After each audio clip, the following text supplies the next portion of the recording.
그러니까 진짜 잘 생각해야 돼. 부정행위든 특히 본인의 뭐 폭력이든 뭐든 그게 벌어지면 상대방이 이혼을 원하는 한 내가 이 가정을 지킬 수 있는 방법은 없어집니다. 오히려 요즘에는 두루두루 무난한 분들이 훨씬 더 인기가 많으신 것 같아요. 그걸 이제 미니 육각형이라고 하더라고요. 맞아요. 그래서 미니여도 오각형보다는 미니 육각형이 낫다. 좀 찌그러진 육각형이 낫다. 이렇게들 많이 생각하시는 것 같아요. 결혼하면 2배 힘들고 애를 하나 낳으면 4배 힘들어지고 애 둘 놓으면 8배 힘들어지고 이렇게 되죠.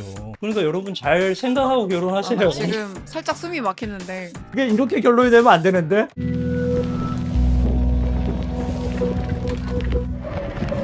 네, 안녕하세요. 라이프 플러스 피플의 신화입니다. 저희가 오늘 이야기할 주제는요. 인생에서 가장 중요한 선택 중 하나죠. 바로 결혼과 관련한 이야기입니다. 이번 대화는 특별히 결혼을 잘하는 법이라는 주제로 결혼의 시작과 끝을 안내해 주시는 분들을 한 자리에 모셨습니다. 결혼정보회사 더메이 박영선 대표님, 그리고 이혼 전문 변호사 박민철 변호사님 모셨습니다. 안녕하세요. 안녕하세요. 네, 안녕하세요. 반갑습니다. 반갑습니다.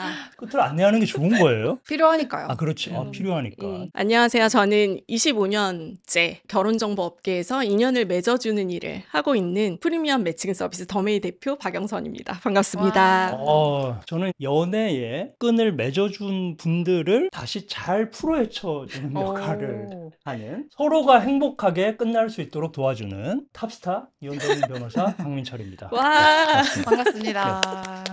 좋은 역할인 거죠, 저도? 그럼요. 네. 결혼편 저희가 진짜 기대 많이 하고 왔는데요. 일단 결혼편 이야기를 하기에 앞서서 출연자분들의 현재 결혼 여부부터 확인을 안 해볼 수가 없는 게 네. 두 분은 결혼하셨을까요? 네, 너무 다행히도 결혼했습니다. 다행이네요. 제 고객의 자격을 갖추셨네요. 중요하죠. 맞습니다. 저도 결혼했고요. 중학교 1학년 딸 하나를 두고 있는 아빠입니다. 언제 하셨어요, 두 분 결혼을?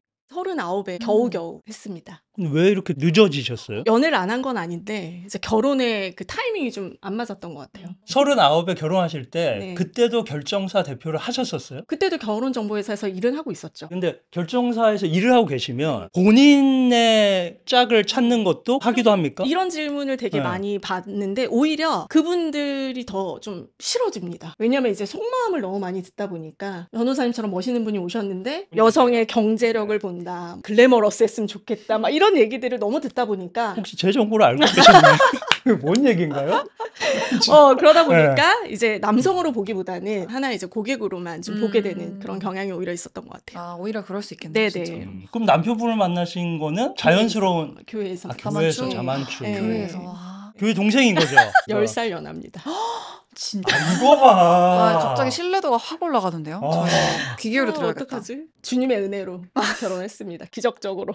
아니, 제가 9살 차이거든요. 10살은 안 된다고 생각했거든요, 저는. 비슷한데요, 변호사님? 아니죠. 9살이 9살은 한살 차이네. 그래도 10년에 한 번 같은 세대로 만나요. 맞아요. 못 근데 만나요. 여기 10살 차이면 같은 평행. 세대를 맞아요. 평생 만날 수 맞아요, 없잖아요. 맞아요. 변호사님은 네. 어떻게 만나셨어요, 아내분이랑? 제가 이제 엔터테인먼트 쪽 일도 네네. 많이 하거든요. 친한 지인들 중에 연예인들 좀 있는데 배우 이동건이랑 되게 친한데 네네. 이동건이 카페에 있을 때 제가 갔다가 누구를 부른다고 해서 왔는데 그때 소개를 한 거예요. 한눈에 반하신 거예요? 와이프가 그랬다고 그러더라고요.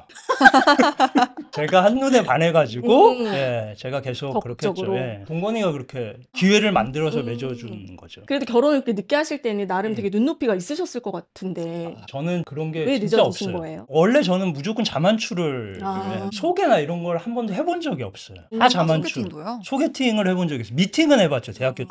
오로지 외모만 보시는 거예요? 조건 이런 거 안 보고. 정확하게 아시네요. 그럼 어떻게 해요? 처음 보는데. 외모는 많이 봤었죠, 그때는. 근데 다른 조건은 저는 크게 따지는 스타일이 아니었어요. 제가 지방 출신이라서 서울에 올라올 때, 대학교 때 나는 웬만하면 서울 여자랑 결혼을 하겠다라는 생각을 사실은 갖고 있었어요. 왜요? 지역. 너무 촌스러운가요? 그렇죠. 왜요?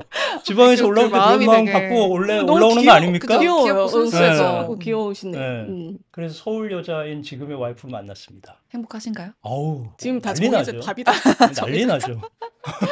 아, 좋습니다. 저희가 이제 두 분의 결혼 유무를 체크를 했고 본격적으로 좀 결혼 시장 얘기부터 시작해 볼까 하는데요. 통계를 좀 보니까 재밌는 게 많더라고요. 지난 10년 정도로 기간을 두고 봤을 때 혼인율이 많이 떨어지긴 했어요. 한 40% 정도로 이제 거의 반토막 났다고 봐도 되는데 또 재밌는 게 최근 들어서는 일단 올해 8월 기준으로 한 1년 정도 봤을 때는 11% 정도 오르고 있는데 또 재밌는 게 연애는 안 해요. 연애하는 인구는 20대에서 40대를 놓고 봤을 때 한 3분의 2 정도 연애를 현재 안 하고 있고 아니 3분의 2가 연애를 안 그렇죠. 한다고요? 네. 20대 30대가? 20대, 30대, 40대까지 미혼 인구 중에서 3분의 2가 안 하고 있고 또 20대 중에서는 3분의 1이 소위 말하는 모태솔로라고 하죠. 한 번도 연애해 본 적이 없는 인구래요. 뭐가 3분의 1이? 모태솔로라고? 진짜로? 그렇대요. 저도 통계를 알아보면서 좀 음. 놀랐는데 충격적이네. 그쵸. 연애를 확실히 안 하고 있는 상황인 음. 거고. 근데 그럼에도 불구하고 최근 들어서 이제 결혼율은 좀 올라가고 있다는 거잖아요. 그러면 이렇게 연애하는 청년들은 줄어드는데 혼인율은 증가하는 이유가 뭐라고 생각하세요? 요즘 젊은 분들이 이제 효율을 너무 중요하게 생각을 하다 보니까 네.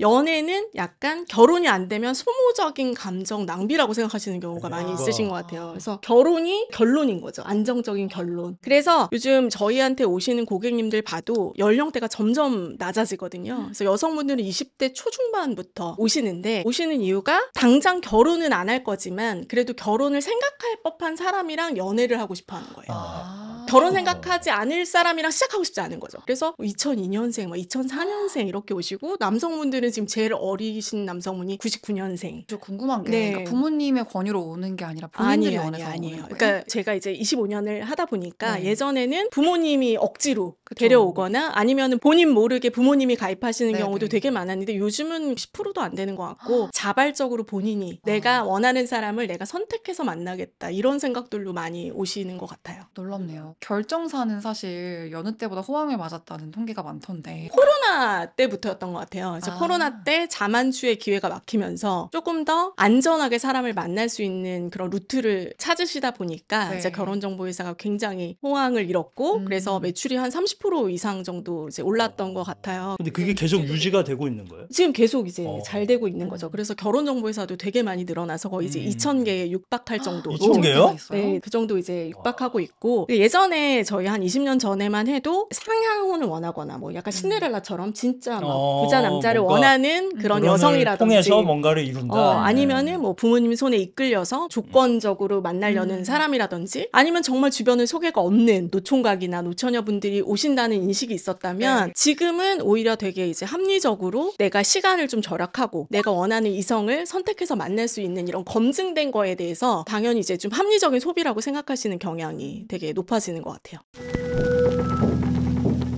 사실 근데 결혼이 요즘은 뭐 필수는 아니잖아요. 그럼에도 불구하고 좋은 짝을 만나고 싶다 이런 욕구는 다 있기 때문에 시도는 계속 하는데 제가 느끼기에는 결혼의 문턱을 넘기에는 장벽이 너무 높은 것 같아요. 특히 이제 결혼을 하려고 했을 때 들어가는 현실적인 비용이나 그 이후에 뭐 이제 출산을 한다고 하면은 그때 들어가는 비용 그리고 포기해야 하는 것들 이런 것들을 생각하면 벌써 머리가 아픈 거죠. 그래서 이제 혼인율이 길게 봤을 때 떨어지고 있는 게 아닐까 싶은데 요즘 결혼의 가장 큰 진입 장벽은 뭐라고 생각하시는지 궁금해요. 일단은 출연하시는 그런 프로그램 탓도 되게 큰 것 같아요. 아, 우리 때문이에요?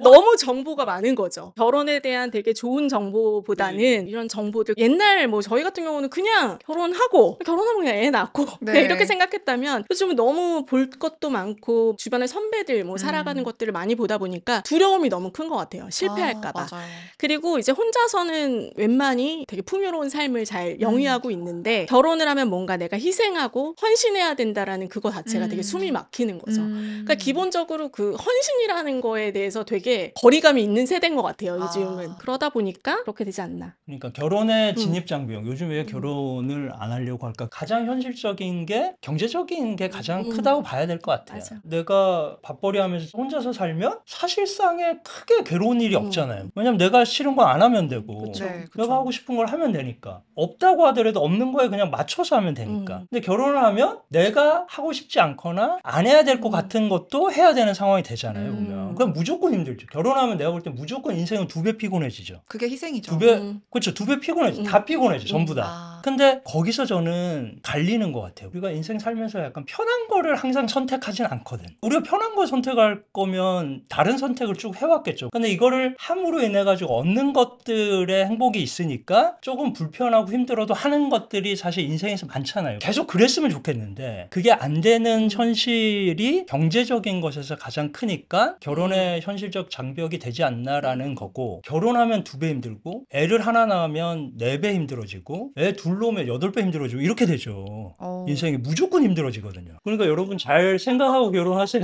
이게 이렇게 결론이 되면 안 되는데. 지금 약간 무서운데 2배, 큰일 8배. 났네. 근데 그럼에도 불구하고 두 분 다 결혼하셨잖아요. 행복하죠. 바로 그거죠. 거의 행복하잖아요. 자동으로 좋은 지적을 그럼요. 해주셨네. 전 진짜 궁금해요. 음. 그래도 정말 결혼이란 걸 해야 할까? 라는 고민도 많이 하는 것 같은데 요즘 그럼에도 불구하고 결혼을 한다면 얻어지는 것들 그게 뭘까요? 그러니까 어느 사람이 어떤 상황에서 물어봐도 결혼하라고 합니다. 어. 무조건. 나이가 40 중반이 된 제 주위에 결혼 안 한 친구들 많거든요. 네. 근데 물어볼 때마다 결혼하라고 하죠. 무조건. 그 다음에 애를 가지는 게 좋냐 안 좋냐 이러면 물론 현실적인 경제적인 여건을 따져야 되지만 무조건 가지라고 하죠. 내가 힘든 것보다 내가 얻는 게 더 크면 그걸 선택하는 게 합리적인 거잖아요. 보면. 그러니까 결혼이 딱 그래요. 결혼하면 힘들어. 좀 누워있고 싶고 뭐 하고 싶은데 뭘 어디를 해야 되고 뭐 이것도 해야 되고 저것도 해야 되고 신경 써야 되고 장모님 챙기고 뭐 우리 아빠도 챙기고 누구 다 챙겨야 돼. 너무 많으니까 힘들지만 사실 그렇게 같이 하는 게 내가 혼자 있을 때 전혀 생각하지 못하거나 얻지 못하는 것들의 큰 게 훨씬 있어요. 애를 낳으면 그게 또 더 있고. 근데 그거를 결혼 안 하고 애를 안 낳으면 그거는 내가 모르고 죽는 거거든요. 그거 인생에서 알지 못하고 죽는 거거든요. 그래서 저는 반드시 결혼하고 아이를 낳아라. 아까 얘기했죠? 2배, 4배, 8배 힘들지만 좋은 건 4배, 8배, 16배 이렇게 된다는 거예요. 아유. 아 이제 의문이 풀리네요. 아까 자, 무서워는. 여기까지 오늘 하고. 네.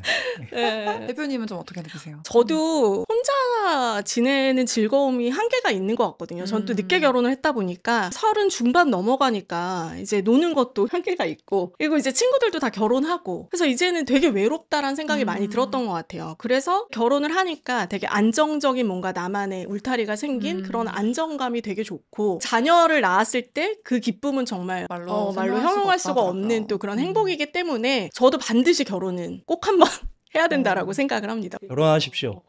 하고 정 안 되면 또 이혼하시고 뭐 이러면 되니까. 일단 결정사 얘기를 좀 결정사. 제가 개인적으로 네. 궁금한 게 많아요. 나도 대표님. 진짜 궁금한 거 많아. 그렇죠. 그럼 결정사에서 보통 매칭이 잘 되시는 분들이 어떤 분들인지 궁금한데 결정사에서 가장 인기가 있는 사람들은 어떤 사람인가요? 보통 육각형이라고 하죠. 외모, 학력, 직업, 가족 경제력, 자산, 성향 뭐 성향. 이렇게 해서 뭐 하나가 특출나신 분보다는 오히려 요즘에는 두루두루 무난한 분들이 훨씬 더 인기가 많으신 것 같아요. 그걸 이제 미니 육각형이라고 하더라고요. 맞아요. 그래서 미니여도 오각형보다는 낫다. 미니 육각형이 낫다. 좀 찌그러진 육각형이 낫다. 이렇게들 많이 그렇구나. 생각하시는 것 같아요. 아. 예전엔 이제 여성분들이 남성의 어떤 스펙, 학력, 직업, 경제력을 많이 봤다면 요즘은 제일 많이 보는 게 응. 외모예요. 외모. 아, 남자도 스펙을 봐야지. 예전엔 그 서울대 나오시면 그냥 무조건 이제 소개가 잘 됐다면 외모로 바뀌었어요? 이제 서울대 나오셔도 어깨 좁고 좀 왜소하시고 이러면 소개가 안 돼요. 계속 그 어깨 말씀하시는데 네. 어깨? 어깨. 운동하셔야죠. 운동. 아, 어깨를 봐요, 요즘에는? 아니, 그게 넓어야 돼. 결정사에 뭐 어깨 이게 그러니까 하나의 선호 여성분들이 중에 다 하나예요? 얘기하시는 게 178 이상의 건장한 어깨, 그리고 두부상, 얼굴은 밋밋한데 몸은 좋은 이런 분이 요즘에 제일 인기가 다행이네. 결혼해서 다행이네. 다행이죠. 큰일 날 뻔했네. 와 되게 구체적이네요 근데 두부상이 뭐예요? 맨날 저도 두부상 찾아봤어요. 그게 뭐예요, 두부상이? 찾아봤더니 순하게 최우식이나 생긴. 권우석 누구요? 변호사님 약간 두부상 나 두부상이에요? 약간 약간 아, 두부상이 뭐야? 두부상 두부상 약간 약간 선하게 생긴 약간 그러면 아니, 귀염귀염하게 나는- 생긴 그럼 그런. 저는 아니네. 예. 그러니까 조건에 맞는 게 하나도 없네. 어쨌든 그게 많이 이제 달라진 부분이다. 그리고 남성분들은 이제 뭐 예나 지급이나 뭐 아시겠지만 어리고 뭐. 예쁜 여성을 좋아하지만 그래도 이제는 뭐 맞벌이가 이제 기본 값이잖아요. 그러다 네네. 보니까 아무래도 이제 커리어적으로 결혼해서도 좀 유지할 수 있는 그런 직업군은 좀 많이 보시는 편인 것 같아요. 좀 불안정한 네, 직업분들은 맞아요, 제외하고. 맞아요. 네. 근데 그거는 확실히 늘어난 것 같은데. 저도 주위에 보면 남자 후배들이 많은데 네. 여성의 뭐 외모나 그것도 물론 보지만 기본적으로 뭐 직업이나 경제적 능력을 맞아요. 기본적으로 보는 것 맞아요, 같은데 맞아요. 보니까. 그리고 요즘은 프로필 좋은 남성분들이 집안도 좋은 경우가 많아요. 이게 아. 너무 속상하게 요즘은 개천에서 욕나는 경우가 별로 없고 그쵸. 집안 좋은 분들이 프로필도 좋고 그런 분들이 또 키도 크고 또 예의도 바르고 이런 분들이 많다 보니까 본인들이 갖춘 만큼 여성분도 갖추길 바라는 거죠. 아. 그러니까 나누고 싶지 않은 거죠. 내 거를 나눌 사람이 아니라 아. 나 같은 사람에서 플러스가 되는 사람. 이런 사람의 기준이 되게 명확하다. 내가 100억 대면 100억 대 이상을 원하는 거죠. 나 이게 와. 진짜 이해가 안 가. 정말로 저도 이해가 안 가. 이해가 안 돼요. 네. 저는 결혼에 음. 그게 더 맞다고 생각하는 거예요. 음. 이혼의 관점에서 보면 이게 차이가 나서 뭔가 문제가 생겨서 이혼하는 경우보다는 그렇게 100억인 경우가 이혼하는 경우가 더 많을 수밖에 없어요. 정말요? 네. 그거 왜 그러면 그럴까요? 싸울 수밖에 없어. 사실은 원래 관계가 약간 누가 좀 더 여유가 있고 누가 좀 더 여유가 없는 경우에는 그래도 서로 간에 이걸 뭔가 존중하고? 풀어가려고 네. 할 수 있는 게 있는데 아. 그게 너무 대등해 버리면 네. 이게 약간 양보하기가 사실 쉽지 않은 상황이에요. 그러네. 그래서 저는 이거 이해가 후배들한테 맨날 얘기하고 부잣집 가가지고 뭐 하려고 그러. 왜냐면 거기서 안 도와주거든요. 부잣집이라도. 그죠. 안 주죠. 네, 안 주죠. 그리고 주고 나면 음. 엄청 생색을 내죠. 바라는 게 싸우면 더 나가라는데 색깔 야, 같아서. 네 집이냐 내 집이냐 이거 네, 가지고 맞아요. 우리 아빠가 다 해줬잖아 이렇게. 그러네. 그래서 저는 이거를 이거 항상 얘기해 드려야 되겠다. 회원님들한테. 아 진짜로 제발. 원래 그렇게, 약간 좀 예. 나의 모자란 부분을 채워주고 이렇게 음. 보완해주는 관계가 이상적이라고 생각했는데 그래서 요즘에는 좀 그게 되게 많이 달라진 포인트다. 음. 그러니까 예전에는 남성들은 나보다 조금 못해도 예쁘고 좀 어리고 이러면 이제 이게 만남이 됐다면 요즘 남성분들은 다 보는 야, 거죠. 그건 확실한 거. 네, 와. 그걸 엄청 많이 본다. 저희도 그래서 되게 변호사 커플이라든지 이 네. 법조 안에서 해결하는 경우 되게 많아요. 비슷한 사람 네. 만나고 싶은 비슷한 거죠. 우리 회사 사람들끼리. 안에서도 커플들이 최근에 정말 많이 늘고. 그리고 요즘에 그렇게 보면 기사에도 났지만 서초 유명한 단지에서 결혼에 관련된 네. 이런 걸 이제 아파트 만들어서 단지 아예 안에서. 네, 그래서 그 부모들끼리 해서 자식들 결혼시켜주는 이런 게 막 몇백 명이 늘었다고 맞아요. 하잖아요. 그래서 내가 여태까지 누리고 살았던 거를 계속 유지하고 싶어 한다. 나누고 싶지 크다. 않아. 맞아. 그거 하다 보니까 좀 궁금한 게 결혼할 때 보시면 조건은 그렇게 맞추는데 성향을 볼 때 비슷한 사람을 추천하세요? 아니면 성향이 좀 다른 사람을 추천하세요? 오히려 약간 다를 때 더 많이 끌려 하시는 것 같아요. 그렇지. 네. 그러네. 그 비슷한 그게 맞죠. 거보다는. 네, 그럼요. 그게 맞죠. 네, 그렇죠. 그거 어떠세요? 우리 피디님은 반대 성향에 끌리시나요? 아니면 비슷한 사람한테 좀 근데 그 끌리시나요? 성향이라고 하시는 게 성격의 측면인가요? 아니면 MBTI죠. 취향이나 MBTI요? 네. 전 비슷한 게 좋은 것 같아요. 저랑. 어. 너무 다른 사람이면 좀 이제 그걸 이해하고 맞춰나가는 것도 음. 굉장히 좀 오랜 시간이 걸리잖아요. 근데 비슷한 사람이 좀 더 처음부터 맞춰가기 쉽지 않을까? 그런 생각이 드는데요. 좀 다른 분이랑 결혼하셨나요? 성격이 저는 좀 다르세요? 완전 다른. 근데 우리 와이프랑 그렇게 저랑 되면 완전 싸우지 정반대. 싸우죠. 네. 정반대면 무조건 싸워. 맞아요. 무조건 싸우지만 자주 약간씩 싸워요. 그다음에 서로 약간 다르다라는 걸 아니까 약간 풀기나 화해하기가 약간 더 용이해요. 그냥 내가 같은데 그래? 이게 잘 이해가 더 안 돼요. T잖아. 너 T고. 근데 넌 왜 그렇게 감정적으로 이렇게 되죠. 근데 나는 F고 와이프가 T니까 그렇게 해도 아 그래 너는 그럴 수 있겠네. 이렇게 되긴 하죠. 부족하니까. 네. 그러면 결혼정보회사에서 매칭이 잘 되는 사람들은 어떤 특징이 있나요? 매칭이 잘 되는 경우는 좀 이렇게 메타인지가 잘 되신 분들이 소개가 잘 자기 되죠. 객관화가 좀 잘 돼 있는 왜냐하면 사람. 내가 원하는 사람이 나를 원하면 아무 문제가 일어나지 없어요. 않아요. 그렇죠. 근데 내가 원하는 사람이 나를 원하지 않아서 문제가 되는 거거든요. 그게 대부분이죠. 네, 그렇죠. 근데 이제 본인을 객관적으로 보시는 분들이 이렇게 생각보다 많지 않아요. 그러니까 오히려 막 원하는 조건은 너무 많은데 그분들이 선택하지 않는다는 거에 대해서는 별로 생각을 못 하시는 거죠. 못 받아들이실 수도 네, 있을 것 그렇죠. 같아요. 그래서 내가 이 사람을 원할 때는 그 사람도 날 원할 것인가를 1번으로 생각을 해봐야 되는 거고 그리고 내가 만약에 이 조건을 원한다면 다른 부분에서는 어떤 부분을 넓힐 수 있을 것인가에 대해서도 좀 생각을 해보시고 이런 것들이 좀 상담하면서 대화가 되시는 분들은 되게 매칭이 잘 되는데 머릿속으로만 연애하신 분들은 어느 것도 포기할 수 없고 타협이 안 되시는 그런 분들이 좀 매칭이 어려운 경우인 것 같아요. 저 궁금한 게 이제 커플 매니저분들께서 객관적인 정보들을 부분들을 지적을 하시나요, 상담 시에? 정말 사람마다 좀 다른데 저희가 보통 이제 느낌 확인이라고 해서 이제 미팅을 하고 나면 서로 어떠셨는지 여쭤보잖아요. 그랬을 때 어떤 분은 솔직하게 얘기해달라. 나에 대해서. 이게 나의 어떤 데이터가 되고 내가 노력할 수 있는 그게 된다고 생각하시면 되게 솔직하게 말씀을 드리는데 어떤 분들은 그걸 너무 받아들이기 어려워하세요. 어쩐지 뭐 그 사람은 약간 만남에 진정성이 없었다. 뭐 이런 식으로 약간 회사 탓으로 하시는 경우 왜 진정성 없는 사람을 소개했냐. 이분을 만나서 진정성이 없어진 걸 수도 있는데 그거를 이제 받아들이시기 어려워하시는 경우도 되게 많아서 그건 이제 조금 봐가면서 조심스럽게 접근하는 것 같아요. 근데 확실히 그런 부분들을 많이 흡수하시고 그걸 노력하시는 분들이 교제나 결혼은 확실히 많이 하신다. 근데 요즘 확실히 그런 전문적인 기회를 가져야 된다는 인식은 확실히 많이 높아져 있는. 맞아. 근데 저는 여기서 궁금한 게 이게 어느 정도까지 세분화시켜요? 예를 들어서 어떤 스타일이 좋다 이랬을 때 그 스타일도 되게 세분화해요? 그러니까 예를 들어 피부가 하얀 사람이 좋다. 그런 것까지 좀 많이 이제 세분화해서 막 그거를 해요? 저희가 막 물어보진 않아요. 왜냐면 그럼 너무 이제 매칭의 난이도가 높아지기 때문에. 높아지니까 그래서 이제 오히려. 어떤 성향적인 거, 뭐 요즘에 MBTI, 그 정도. 뭐 이렇게 그 정도만 보지 만 너무 그렇진 세분화하면 않구나. 예, 매칭이 너무 쉽지 않죠. 저 어디서 들었던 재밌는 얘기가 결정사는 아니었던 것 같아요. 그때 소개팅 앱이었는데 가입자들을 선별해서 받는 앱이었대요. 네. 근데 거기는 아예 360도 영상을 찍어야 된대요. 특히 이제 외모를 네. 좀 까다롭게 보는 경우다 보니까 보정 하나도 안 한 실물 영상 360도를 막 몇 번을 찍어서 제출을 해야 한다더라고요. 그건 완전 연애 앱이네. 근데 제가 듣기로는 그게 이제 남성 같은 경우는 경제력을 서류로 확실하게 검증을 그래서. 하고 여성들은 외모를 검증하는 그런 음. 앱이었어요. 정말 갖가지 방법으로 검증하는 수단들이 있더라고요. 맞아요. 진짜 이런 거 보면 진짜 옛날하고 너무 달라졌어요. 그렇죠. 그렇죠? 저희는 진짜 옛날에 태어났을 때 우리는 진짜 결혼 못 선이든 했지. 소개팅이든 이거 사진이 뭐야 아무것도 맞아요, 모르고 맞아요. 가잖아요 그냥. 맞아요. 옛날에 저희 미팅할 때 혹시 그런 거 해보세요? 엘리베이터 팅 이런 거 해보셨어요? 그것까지는 안 해봤어. 엘리베이터에 이렇게 가면 미팅을 하잖아요. 그러면 이렇게 층마다 이렇게 딱 있어요. 서 있나요? 서 있어. 남성분들이 너무 서 계신가요? 재밌다. 남성이든 여성이든 바꿔가면서 서 있기도 하고 서 있어요. 받침 누르면 안 되는 그러니까 거 같이 이렇게 보고 아니면 다시 내려가고 이거 너무 문 닫힐 때 되게 슬프겠다. 모른 척 해야죠. 밑에만 봐야죠.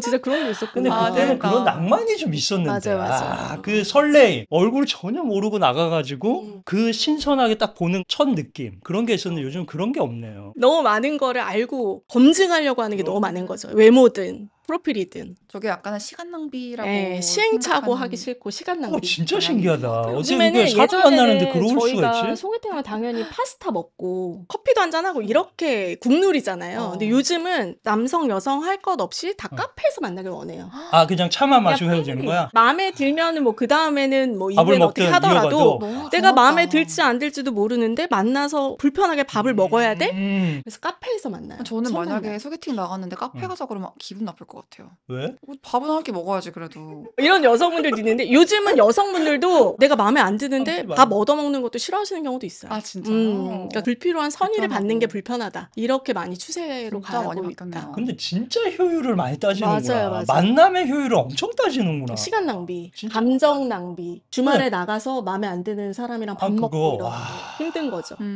진짜. 그 시간에 차라리 내 취미 활동이나 이런 거 하는 게 낫다. 근데 그게 분명히 의미가 있는데. 그렇죠. 아닌 사람을 만나고 하는 사람 만나는 건 무조건 의미가 있는데 업무를 막 효율성이 떨어지면 그게 문제긴 하지만 사람 만나는 건 안 그런데. 배우는 게 또 있죠. 그게 분명히 있는데 무조건. 그렇죠. 왜냐면 사람 만나보고 얘기를 해보고 이러면 어떤 사람이 이런 식의 생각과 이런 걸 갖고 있구나라는 게 나중에 인생에 도움되거든요. 무조건. 그래서 저는 나는 솔로 뭐 이런 프로그램 엄청 봐요. 보면서 맨날 그 사람의 심리를 저럴 때 저렇게 반응할 수도 있는 게 있구나. 이걸 늘 보거든요. 근데 엄청 도움이 되거든요. 인생에. 그쵸. 안타깝네요. 훈화 말씀.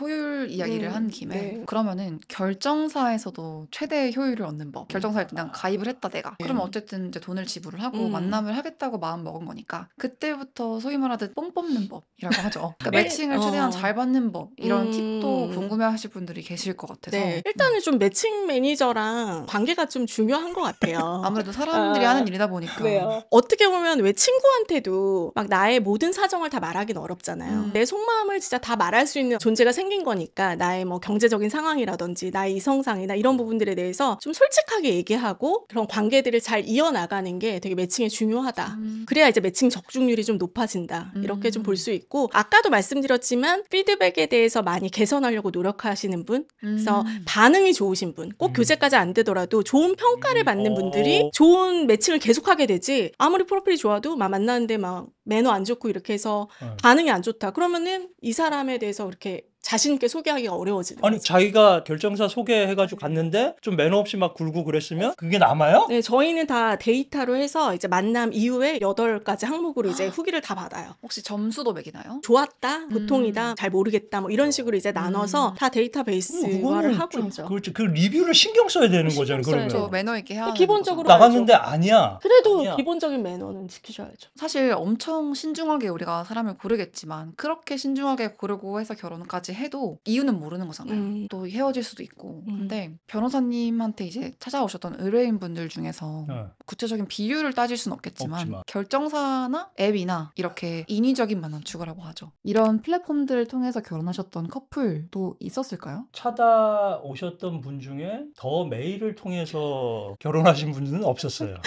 다행이네요, 대표님. 아유, 다행입니다. 더 메일 말고 다른 데는 이제 네, 있었죠. 그렇죠. 아, 거기는 무책임하게 해가지고 사실 정보가 없긴 없죠. 왜냐하면 이게 참 슬픈 얘기예요. 헤어지려고 이혼하러 와서는 이 사람의 잘못된 점만 얘기하게 돼요. 만났을 때 그 좋은 기억을 얘기를 하진 않는다. 우리도 물어보지도 않아요. 아, 그쵸, 그때 그쵸. 당시를 좀 생각해 보세요. 이거 안 하거든요. 그냥 뭘 잘못했고 그거 증거 갖고 계시냐 이렇게 되기 때문에 거기에 대한 정보는 사실 좀 없지만 네. 보통은 자만추로 빠르게 결혼하고 결정한 하신 경우. 비율이 비율이 높을 수밖에 맞아. 없다라고 생각이 들긴 해요. 빠르게 한 분들이라는 데 약간 좀 방점을 찍으셨는데 좀 충분히 숙고하지 않고 그냥 후딱 해버린 경우. 그게 빠르게 했다라고 해서 뭐 이혼을 많이 하고 이건 아니고 최근에는 이제 막 신혼 이혼이라든지 이런 것들이 증가하다 보니까 그 얘기를 하게 되지만 네. 결혼할 때 3개월 사귄 거, 3년 사귄 거, 10년 사귄 거, 3년 동거한 거 그거에 차이가 있냐? 이러면 저는 사실 차이가 없다고 생각하고 별로 없다. 아, 물론 좀 있겠지. 결국엔 이혼하는 거는 엄청난 사유예요. 이걸 도저히 같이 사는 게 내 인생의 고통이야. 그 정도 될 때 이혼을 하는 겁니다. 이혼은 그냥 웬만큼 안 맞은 걸로 이혼하는 건 아니에요. 네. 그러니까 사실은 10년을 살아도 10년을 동거해도 10년을 연애해도 그 사유가 굉장히 결정적인 거기 때문에 앞에서 걸을 수가 없어요. 이혼을 하는 것은 이혼할 수밖에 없는 그런 운명적 문제가 있는 것이다. 앞에서 걸을 수 없다. 그러니까 여러분 결혼할 때 이걸 내가 걸으려고 노력하느라고 늦게 하지 말라는 얘기예요. 하시라는 거예요 일단. 그래도 사람들이 이런 사유들을 미리 알고 싶어 할 텐데 그걸 정말 검증할 수가 없나요? 결혼 전 단계에서? 없습니다. 없는데 그런 건 있을 수 있을 것 같아요. 이런 게 결정사가 약간 역할이 된다라고 보이는데 아까 얘기한 것처럼 우리는 정보가 없던 시대잖아요. 결혼할 때. 그럼 그 정보가 없는 것 중에 하나가 이혼 사유가 되는 경우들이 있죠. 네. 예를 들어 나는 학벌이 뭐 어디 나와가지고 막 이렇고 우리 집은 뭐 엄청 부자고 나는 뭐 되게 모범생이고 근데 막 전과가 있고 막 이런 거 있잖아요. 그런 것들을 전혀 옛날에는 잘 모르는 상황에서 했기 때문에 그거는 사실 이혼의 사유가 되거나 아니면 혼인이 취소되는 경우들이 있죠. 최소한 그거는 걸러야지 앞에서 결혼할 때. 근데 이 사람의 성격과 뭘 이걸 다 그거는 앞에서 걸을 수가 없고 오히려 절대적인 그런 사유들 이런 것들은 잘 걸러야죠 앞에. 근데 그게 결정사가 역할을 많이 앞에서 해주실 수 있는 것 같아. 최소한 그런 사기 결혼 같은 것들은 걸을 수 있다. 네. 최대한 뭐 서류로 검증할 수 있는 것들은 그렇지. 다 하실 텐데 그렇지. 예. 사실 작정하고 속이려고 하면은 그쵸. 그것까지는 뭐 당해낼 수가 없잖아요. 본인이 막 정말 작정하고 뭐 그러니까 우리 판례에 왜 성서 위조하고 막 이러면 그렇게 그렇죠, 하면 그렇죠. 방법이 없어요. 방법이 근데 없죠. 유명한 판례 중에 하나가 결혼했는데 남편이 보니까 전자발찌 사고 있네. 근데 아내분이 탈북이었나 베트남이었나 탈북민이었나 보다 판례가. 그래서 잘 모르시는 거예요 그거. 그러니까 이게 뭔지 모르는 거예요. 근데 나중에 그거를 거기에 이제 관련돼 있는 분이 왔는데 그걸 얘기를 해줘가지고 그때 이제 혼인 취소를 했어요. 그러니까 그런 경우들도 있으니까 앞에 최소한 이 사람의 성격과 뭘 해가지고 다 거르려고 하는 노력은 하지 말고 그건 어차피 안 돼요. 그냥 전과, 학력, 집안 이런 것들을 거짓말하지 않고 결혼할 수 있는 것만 일단 신경 써라. 근데 왜 성격도 왜 욱하거나 뭐 그쵸. 이러는 거 좀 성격 사전에 알 수 알잖아. 있잖아요. 절대 몰라. 약간 아, 바람기라든지. 절대 몰라. 제가 볼 땐 여성 절대 몰라. 폭력. 제 출연한 이수캠도 이 사람 결혼한 이유가 너무 다정해서래. 말하는 게 너무 다정스럽고 해가지고 결혼했대. 근데 결혼하고 나서 뭐 때려 부수기 시작하는데 방법이 없다니까. 어떻게 제가 보니까 그거는. 야, 바람 운명이죠, 모으지. 그냥. 바람을 뭐 연애 10년 한다고 해서 뭐. 근데 결혼해서 하면 또 달라지죠 완전히. 제가 볼 땐 그거는 사실 거리가 쉽지 않아요. 너무 심란해 지금 지금 갑자기 너무 심란한데 그러니까 그래도 그거를 고민하지 말라는 거예요. 그냥 만나보고 애초에. 예, 정상적인 범주에서 하고 그다음에 내가 하나하나 얼마나 다 이 사람이 음. 욱하는 성질이 있을까, 뭐가 있을까, 이걸 못 맞아요. 고른다는 거죠. 그러니까 너무 생각이 많고 너무 고민을 하다 보니까 두려움이 점점 더 커지는 것 같아요. 아. 결혼 정보 업체 얘기를 좀 해봤는데 관계의 또 다른 면이죠. 이혼에 대한 이야기를 해볼까 해요. 일단 통계상으로 봤을 때 아시아 국가들만 놓고 봤을 때도 높은 편이었고 OECD 중에서는 2위라고 하더라고요. 또 그쵸. 인터넷에서 이혼율이 50%다.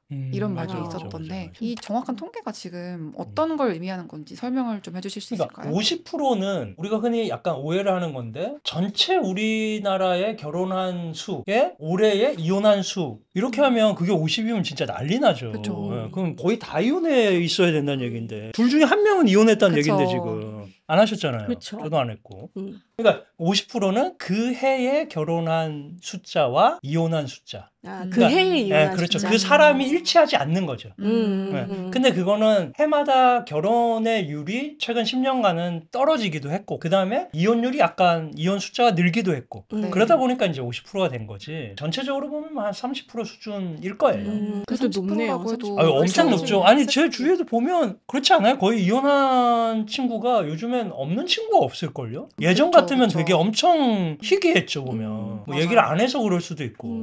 맞아요. 요즘은 거의 한 3분의 1은 있는 것 같은데, 실제로. 맞아요. 예. 전 세계적인 기준으로 봤을 때도 꽤 높은 편이에요. 아, 우리나라가? 중상위권 정도에 속하더라고요. 유엔에 따르면은 이 이혼율이 집계되는 76개국 중에서 우리나라가 중국이랑 공동 25위. 제 예상보다 좀 높았어요, 사실. 그럼 변호사님이 보시기에 가장 주된 이혼 사유는 어떤 거라고 생각하세요? 가장 주된 이혼 사유는 아까 그게 결혼할 때도 장벽이 경제적인 부분이었는데 이혼 사유 중에는 경제적인 이유가 어떤 이혼이든지 간에 거의 90% 이상이 있어요. 무조건. 힘든 경우에 더 힘들어지는 거예요. 예, 경제적 이유로 힘들면 서로 싸우는 것도 더 커지는 거예요. 왜냐하면 그게 그렇게 싸울 수밖에 없어요. 왜냐하면 살면서 보면 약간 돈이 해결할 수 있는 것들이 좀 있거든요. 네. 보면 싸우는 문제 중에도. 그러니까 경제적 이유는 그것 때문에 무조건 헤어진다라는 게 아니라 항상 거의 같이 있다. 그 다음에 단독 사유로 보면 부정행위가 엄청 늘었다. 그러니까 아까 얘기한 것처럼 결혼 안 한 상태에서는 연애를 안 하는데 결혼하고는 그런 게 되게 많아졌어요. 엄청.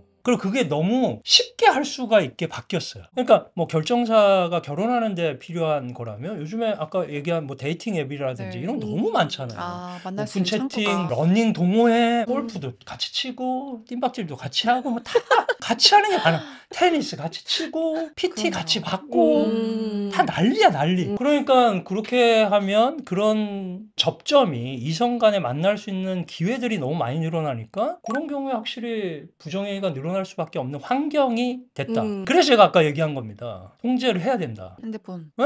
아니, 내가 러닝 동호회를 갔는데 거기에 많아 20대도 있고 30대도 있고 40대 나는 뭐 영포티 이래가지고 막 가가지고 막 내가 뭐 사줄까? 그렇게 하면서 막 하잖아요 그걸. 근데 그런 거를 내가 핸드폰이든 뭐든 약간씩이 통제가 돼 있다면 내가 그 마음을 갖고 있다고 하더라도 하기가 쉽지 않거든요. 그러니까 내가 모든 사생활을 보라는 게 아니에요. 본다라는 게 있으면 그래도 내가 그런 짓을 할 마음을 내가 실질적으로 실행하는 게 조금씩 자제될 수밖에 없어요. 그러네요. 그래서 그러라는 거예요, 저는. 변호사님 궁금한 게 사실 부정행위로 이혼 의뢰를 하시는 분들의 경우는 주로 이제 우리가 소위 말하는 뭐 육체적 바람, 정신적 바람 이렇게 했을 때 정말 육체적 바람을 펴야만 거기까지 오는 건지 아니면 예컨대 사실 그냥 직장 후배랑 친하게 지내고 조금 그 선을 아슬아슬하게 넘을랑 말랑 하는데 발견을 해서 이혼하러 온 경우도 있을 것 같단 말이죠. 판례상은 분명해요. 옛날에 우리가 얘기하는 그 간통죄가 있을 때는 네. 그 육체적 바람이 있어야 돼. 실제 그 장면을 정확하게 잡아야 돼요. 왜냐면 형사벌이잖아요. 감옥 가는 거잖아요. 네네. 그러니까 되게 엄격했어요. 네. 근데 지금은 간통죄는 폐지됐고 이혼 사유로서의 부정행위는 정서적 교감만 있어도 됩니다. 오빠 오늘 잘 들어갔어? 이런 거. 그것만 있어도 되나요? 네. 너도 잘 들어갔지? 오늘 야근하느라고 고생했어. 오빠 내일 아침에는 뭐 같이 브런치 먹을까? 나 왜 이렇게 자연스러워? 아 잠깐만. 이게 제가 그런 걸 잘해요. 그런 프로나 이런 것들 보기 때문에 그런 재연을 잘합니다. 이런 거 있잖아요. 그런 대화가 카톡으로 남았어. 그럼 이거는 법원에서 거의 인정해 줍니다. 부정을. 오. 육체적 관계가 없다고 하더라도 정서적으로 서로 간에 이성 간에 네. 그런 호감을 가지고 교류를 하고 있네 라고 보면 이혼으로 인정을 해줍니다. 이게 상당히 넓어졌죠. 그게 그럼 꼭 좋아해, 사랑해 이런 직접적인 표현이 없더라도 없어도 좋아할 사랑에는 없어. 근데 우리 오늘 저기 오빠 끝나고 나서 잠깐 뭐 월미도래도 갔다 올까? 데이트스러운 걸 그런 같이 했을 거예요. 때 그런 거예요. 그래 그러면 우리 오늘 드라이브나 좀 하자. 아 월미도보다는 야 경포대 가야지. 양양 한번 가야지 야. 되게 자연스러운 서핑 준비해. 뭐야 이거. 그래 이제 그러면 이제 육체적인 바람 아닌가요? 그러니까 월미도? 이런 정도도 음. 정서적 교감이 있다고 봐서 부정행위라고 볼 수가 있어요. 그럼 진짜 늘어날 수밖에 없긴 하겠네요. 늘어날 수밖에 없죠. 근데 그러면 실제로 이혼하는 데 있어서 막 상간 소송하고 이러는데 그 정도 가지고 하냐? 사실은 그 정도 가지고는 안 해요. 아, 그래요? 하겠어요? 만약에 남편이 또는 아내가 보니까 직장 동료라고 하는 이성과 아, 너무 고생했어요. 오늘 너무 도와줘서 너무 고마워요. 제가 대접이라도 해야 될 것 같은데 이번 주 부산 가서 안 하고 회라도 먹을까요? 뭐 그렇게 했어요. 그런 것도 보니까 둘이 뭐 하여튼 애매해. 네, 선을 좀 타. 근데 그게 이혼 소송을 하거나 하면 부정행위로 볼 가능성이 높은데 그런 경우까지는 잘 안 한다고. 그걸 그냥 용서 안 하고 바로 그냥 나는 이것도 못 봐주겠어 이러고 이혼해 이렇게는 잘 안 해요. 그렇지 않겠어요? 만약에 혹시나 그럴 일은 정말 없는데 네. 10살 어린 분이니까 그럴 일이 없는데 만약에 혹시 그랬다 그럼 그거 가지고 바로 이혼합니까? 그 정도는 그쵸 얘기하고 모르겠는데. 아 진짜로? 할 수도 있어요? 열받을 것 같은데. 아, 열받죠. 근데 이게 반복되면 그런 거에서 서서히 좀 이제 아, 실망감이 그렇지. 반복되면 안 누적될 되죠. 것 같아요. 반복되면 안 되죠. 그럼 결국은 그 결정적인 그런 게 있었을 때 이혼한다. 보통 그렇죠. 보통, 보통 네. 거의 다 육체적인 그게 같이 수반됐을 때 음. 그렇지. 바람이 두 가지잖아요. 하나는 진짜 정서적 교감, 즉 사랑하는 사이까지는 아닌데 그냥 육체적으로 바람 피는 경우가 네. 있잖아요. 그렇죠? 네, 네. 두 번째는 진짜 사랑에 빠졌어. 다른 이성과 그렇게 바람 피는 경우. 자, 뭐가 나쁩니까? 1번이 나쁩니까? 2번이 나쁩니까? 저는 뭐를 택할래요? 2번이 더 나쁘지 않을까요? 감정까지 아예 빠진 그죠. 게 더 나쁘다. 사랑하는 어떠세요? 저도 2번이요. 아, 진짜로? 그러니까 1번은 뭐 그냥 본능에 어떻게 그랬다 이렇게 생각하겠는데 진짜로. 2번이 더 이게 저랑 다른 거예요. 저는. 변호사님 1번이세요? 아니 나는 2번이면 깔끔할 것 같아 오히려. 아 정말요? 사랑했는데? 2번은 감정이 변했잖아요. 변하고 가는 아. 거니까 나는 용서가 돼. 용서가 된다고요? 용서가 돼. 그냥 깔끔하게 이혼. 아, 그러니까 감정은- 감정은 있고 육체는 없다는 전제인 거죠? 아 그러니까 감정이 사랑해가 다른 사람하고 사랑해가지고 바람피는 경우라 네. 그냥 육체적으로만 바람피는 경우 이랬을 때 감정이 다른 사람과 사랑에 빠져가지고 바람을 피웠다? 이거는 내가 훨씬 화가 안 나. 오히려 나는 그게 이해가 돼. 왜냐면 사람이 약간 감정적인 거니까 네. 감정은 변할 수 있다고 저는 생각해요. 근데 그 육체만 탐닉하는 게 그건 안 싫다. 되지. 그건 안 된다는 그거는. 그거는 반대네요 진짜. 그거는 동물이야 뭐야? 성별에 따라서 답이 좀 다를까요? 그럴 수도 있겠네. 여자분들이 아니면 제가 좀 이거 이상할 수도 한번 있어. 물어보고 싶다. 그러게요. 궁금하다. 설문 한번 해야 되겠다. 댓글로 근데 한번 생각해 남겨주세요. 보세요. 왜냐하면 결혼 생활이라는 게 내가 타이밍을 안 잡았지만 결혼 생활 지금부터 30에 해도 70년 살고 40에도 60년 살아요. 감정이 안 바뀔 것 같아요? 나는 안 바뀌지. 저는 안 바뀌지. 저는 안 바뀌지만 감정이 바뀔 수 있다라는 게 사람은 서로 약간 인정할 부분도 있을 수 있다. 근데 그냥 감정은 그대로인데 육체적 바람을 그냥 폈어 막 그냥 그건 안 되지. 그거는 약간 사람의 합리적인 그걸 행동에서 벗어난 거예요. 부정행위가 많아졌다고 말씀하셨는데 변호사님께서 예전이랑 비교했을 때 최근의 이혼이 가장 크게 변화한 지점이 좀 궁금하거든요. 네. 사실 여러 가지가 있겠지만 이혼과 관련한 새로운 개념도 많잖아요. 신혼 이혼이나 졸혼, 황혼 이혼. 그러니까 훨씬 더 형태가 다양해지고 좀 세분화됐다는 생각이 드는데 네. 변호사님은 어떻게 생각하세요? 엄청 다양해졌어요. 진짜 말씀하신 대로 사는 게 너무 늘어났어. 결혼 생활이 너무 이제 길어졌어요. 그러니까 황혼 이혼도 있고 신혼 이혼도 있고 이런 것 같아요. 그러니까 신혼 이혼도 내가 빨리 또 하면 그 다음에 찬스가 있고 인생이 기니까 인생이 짧으면 뭘 또 이혼을 해요. 거기서 그냥 내일 모레 죽을 건데 뭘 이혼을 해. 그냥 가죠. 근데 이게 기니까 사람들이 언제든지 선택할 수 있다라는 이제 그게 있는 것 같아요. 늙어서도 언제든지 내가 그 다음에 나의 인생이 또 있으니까. 그러니까 어느 단계에서도 결정할 수 있는 상황이 됐다. 그래서 저는 굉장히 많아졌다라고 생각을 하고, 그 다음에 요즘에 이혼의 특징은 소송을 하게 되면 네. 굉장히 요즘은 사실 복잡해졌어요. 어. 소송이. 옛날 같으면 웬만하면 합의합니다. 합의하고 아. 그냥 끝납니다. 근데 이게 옛날에 간통죄는 간통죄로 걸어서 형사처벌을 받으면 이혼을 해야 돼요. 이혼을 안 하고 살리는 경우는 없어요. 그게 법상. 근데 지금은 상간 소송을 하고도 산다고요. 너 바람 폈어? 상대방한테 상간 소송을 해요. 여자한테 또는 남성한테 상간 소송을 해요. 내가 용서를 못하겠다. 네가 감히 내 남편과 내 아내와 바람을 펴? 소송을 하거든요. 그렇게 산단 말이에요. 그러니까 복잡해졌어요. 엄청 이혼이. 그 다음에 재산 분할도 엄청 복잡해졌어. 옛날에는 남편이 만약에 혼자서 경제활동을 다 하고 하니까 심플해요. 약간 기여도나 이런 거를 정하기도. 근데 요즘에는 뭐 아내분도 일을 하고 남편분도 일을 하고 그게 복잡해. 재산도. 그걸 분할하는 것도 결혼할 때와 마찬가지로 이혼할 때도 손해를 안 봐. 정확하게 따져야 돼. 막. 그러니까 이제 복잡해진 거예요, 이게. 그게 저는 옛날과 지금의 이혼이 많이 달라진 거예요. 그래서 그럼 어떻게 해야 되냐? 그러니까 이혼하려고 하면 조력을 좀 받아라. 변호사님을 찾아가셔라. 변호사님을. 이게 복잡해졌다.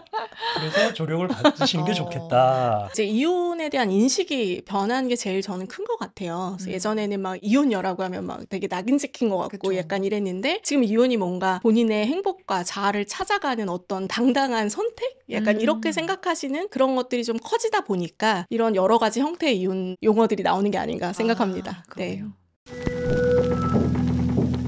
제가 이제 여기서 유일한 미혼자로서 정말 검증할 방법이 없는가. 바람기라거나 폭력성이라거나 대표님의 의견도 좀 궁금하긴 해요. 요즘은 이렇게 싸움을 잘 안 하잖아요. 근데 그쵸, 좀 피하죠. 싸워봐야 되는 것 같아요. 그래서 아. 결혼해서 제일 저는 좀 어려운 게 싸웠을 때 어떻게 푸느냐. 가 되게 중요한 것 같거든요. 그래서 진짜 아까 말씀드린 대로 막 했을 때 갑자기 뭐 잠수를 탄다거나 회피형인지 욱하는 성질이 있는지 네. 뭐 이런 것들은 좀 사전에 좀 알 수 있지 않을까. 수많은 이혼 사례를 보셨을 텐데 변호사님이 좀 상담하셨던 것 중에서 가장 기억에 남는 이혼 사례가 있다면 설명해 그러니까 주세요. 막 이제 그런 것도 있어요. 그리고 제가 약간 꺼리는 건데 그게 막 특정 케이스를 막 얘기하거나 이런 게 약간 저는 약간 꺼리긴 하거든요. 네네. 네. 근데 이런 경우들은 많기 때문에 항상 봤을 때 가장 슬픈 게 그거예요. 제 의뢰인은 거의 바람을 핀 쪽이에요. 제 의뢰인은 왜 그런 거지? 아마 그건 생각을 안 해봤는데. 뭔가 이해해줄 거. 네. 유능한 변호사님이 필요해서 그런 건가? 찾아가신 것 같아요. 바람을 피셨습니까? 아니, 그러니까 바람 핀 쪽인데 그런 거 있잖아요. 바람을 펴서 조정을 하거나 조정을 하는 과정에서 합의를 하거나 이래서 재산분할 양육권 이런 거 다 합의를 했어요. 근데 바람을 폈으니까 자기는 주장할 게 없어 사실은. 재산분할이나 양육권을 주장 못한다는 얘기가 아니라 이 결혼생활 계속 이어나가고 싶습니다라고는 못한다고요. 내 규칙사유가 생겼으니까. 상대방이 나는 바람 핀 사람하고는 못 살겠어 이러면 이혼을 할 수밖에 없어요. 그럼 이혼을 당하잖아요 보면. 근데 이 사람도 그걸 받아들이죠. 근데 바람을 자기가 폈어 계속. 근데 이제 이혼을 하고 합의를 하고 조정을 하고 딱 나와요. 그러면 끝나고 났으니까 뭐 잠깐 식당이든 뭐 이런 데를 잠깐 갑니다. 저도 같이 이제 정리를 해야 되니까. 네네. 그러면 그 경우에 거의 술을 마시면서 엄청 울어요. 자기가 잘못했잖아. 자기가 이 가정을 깬 거잖아요. 그쵸. 바람을 펴서. 근데 깼는데 가정이 정말 깨져서 아이들도 보기도 어렵고 가정의 행복이라는 걸 자기가 느낄 수 없는 상황이 됐다라는 그게 완전 폭발하는. 그러니까 내가 그거 보면 되게 그게 또 약간 불쌍한 거죠 보면. 측은하고. 그 왜 그랬냐라고 내가 얘기를 저는 많이 해요. 근데 이제 돌이킬 수 없는 상황이 된 거니까 그걸 보는 게 되게 잘못됐으면서도 이 사람이 되게 측은한 그런 감정이 같이 드는 경우들이 많아요. 그러니까 진짜 잘 생각해야 돼. 부정행위든 특히 본인의 뭐 폭력이든 뭐든 그게 벌어지면 상대방이 이혼을 원하는 한 내가 이 가정을 지킬 수 있는 방법은 없어집니다. 그 순간 없어져요 아예. 이 가정이 깨지는 거야 자기 때문에 무조건. 그러면 그 가정을 지금까지 이루어서 해놓은 것들이 다 물거품이 될 뿐만 아니라 아이가 있으면 진짜 엄청 미안한 거잖아요. 아이가 어리면 어릴수록 더 그렇지만 생각해보시면 성인 돼서도 되게 남아요. 아니, 성인 됐는데 내가 결혼식을 해야 되는데 엄마 아빠가 따로 살아. 그럼 뭐 결혼식에 같이 그러면 그날만 오냐? 이거부터 이슈가 상견례 어떻게 해? 따로 봐? 아니면 그날 같이 해가지고 봐? 이게 성인이 돼서도 되게 불편하고 어려움들이 있는 거예요. 그리고 그건 부모가 계속 그 나이에도 미안해지는 거예요. 그래서 진짜 생각하셔야 됩니다. 이혼 자체에 대한 사회적 관념이 많이 좋아졌기 때문에 어떤 옛날에는 실패의 상징이었다면 요즘은 내 삶을 다시 설계할 수 있는 하나의 전환점? 이 정도로 여겨지는 것 같아서요. 그거 하나 물어봐도 돼요, 그러면? 돌싱이라는 게 크게 그렇게 사회에서 문제되는 게 네. 아니다. 오히려 여러 프로그램에서는 프로그램을 나갈 수 있는 자격이 되기도 한다. 맞아요. 더 좋을 수도 있다. 그런 게 있잖아요. 자, 여기서 결정사에 제가 이거 물어보고 싶었어요. 네. 우리 회사에도 그런 친구들이 있어서 스펙 똑같아. 나이가 40인데 돌싱이야. 자식은 없는 돌싱. 그 다음에 나이가 40이야. 스펙은 똑같은데 모태솔로. 누가 낫습니까? 결정사에서 등급을 만약 매기거나 이 점수로 하면 어디가 나요? 1번이죠. 아, 돌싱이 나요? 1번. 모태솔로보다? 네, 1번. 와. 자녀가 없고 하면. 그러니까 지금 최근에 저희가 이제 9월에 이제 돌싱 파티를 했어요. 아. 이제 첫 번째 이제 돌싱 돌싱 파티를 파티를 했는데 합니까? 왜냐면 너무 문의가 쇄도를 해가지고 대박. 돌싱 파티를 했는데 여기서 되게 고무적이었던 게 여성분의 40%가 미혼이었어요. 미혼이 신청하신 돌싱 거예요. 파티를요? 아, 돌싱 파티에 돌싱만 오는 게 아니라? 그러니까 왜냐면 이제는 만혼도 여성분들이 좀 만혼이죠. 어느 정도 30대 아, 그렇지. 후반. 나이 당연히 근데 이제 좀 있겠죠. 30대 후반에 만날 수 있는 프로필 별로인 미혼 남성보다 있으니까, 어우. 돌싱이어도 이제 어느 스펙이나 정도 이런 스펙이 것들이 좋은 뭐. 사람이 더 낫다라는 그런 생각들이 있고 또 이제 여기서 더 놀라운 거는 거기서 이제 두 커플이 탄생했는데 여성은 미혼, 남성은 재혼. 대박. 그렇게 해서 두 커플이 지금도 교제를 하고 있어요. 그래서 이제는 진짜로 여성분들도 돌싱에 대해서 됐다, 이제 됐어. 흠이라기보다는 됐네. 조금 그냥 뭐 있을 수 있는 괜찮아. 충분히 할 수 있어. 야, 모태솔로보다 네가 낫대. 잘 됐네. 야. 그래서 아, 진짜로? 그래서 이제 재혼 시장이 이제 엄청 더 커질 것이다. 이제 아, 만원까지도 진짜- 흡수할 수 진짜 있다. 변했구나. 그러니까 인식이 정말 변한 거. 이게 그러네요. 단적인 예를 보여주는 거네. 나 이걸 물어보고 싶었거든요. 네. 그러네요. 인식이 그렇다고 하더라도 좀 그렇지 않을까? 이랬는데 그게 아니네. 네, 그죠. 그럼 여기서 하나 더 가면 돌돌싱. 돌돌싱의 모태솔로. 돌돌싱까지는 조금 어렵지 않을까요? 아, 네. 또 다르군요. 돌돌싱은 까지는 뭔가 안 된대. 그런 거 있잖아요. 약간 돌돌싱까지는. 좀 너무 쉽게 이렇게 그렇구나. 인연을 맺고 헤어지는 게 아닌가. 아닌가 그런 이런 인식의 생각들이 차이구나. 있고. 아. 그리고 이제 너무 자녀 도움이 됐네. 양육에 자녀도 대한 중요하지, 게 그렇지. 그게 자녀는 조금 너무 이제, 중요하지. 이제 이슈지만 자녀가 없는데 없는데 재혼이다? 돌싱이다. 사실. 나쁘지 않다. 돌돌싱은 이제 한 번은 실수라고 할 수 있는데 맞아. 그렇지. 시행착오인데 네. 두 번은 좀 그런 인식이 있군요. 재혼 시장도 정말 커지는 것 같더라고요. 맞아요. 그래서 되게 큰 시장이라고 생각을 하고 있습니다. 좋습니다. 저희가 이제 박영선 대표님 그리고 박민철 변호사님 모시고 결혼 그리고 이혼 시장의 현황을 한번 살펴봤는데요. 다음 주 2부에서는 그렇다면 좋은 관계란 무엇일까? 우리는 어떻게 해서 슬기롭게 결혼 생활을 시작하고 또 이어갈 수 있는가? 이런 이야기를 해볼 예정이니까 다음 영상도 많은 관심 부탁드리겠습니다. 그럼 지금까지 시청해주셔서 감사합니다.